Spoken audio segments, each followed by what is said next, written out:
こんな化け物をやっつける策がさらにあるのかジョジョ。ああ、あるぜ。あるのか。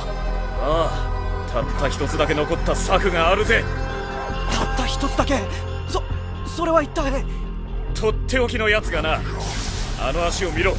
奴は足が細切れになりすぎてまだ完全に回復しきれてねえ。そこが付け目だ。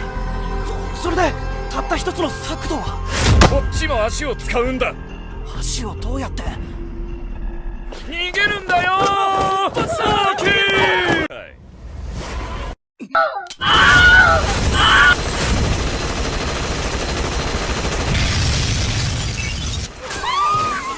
無茶なやつとは分かっていたが、これほどと。街中でいきなりどこから手に入れたのか。トンプソン機関銃をぶっ放した。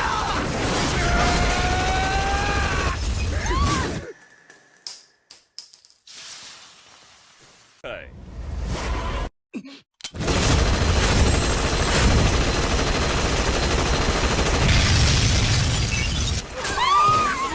無茶なやつとは分かっていたが、これほどと。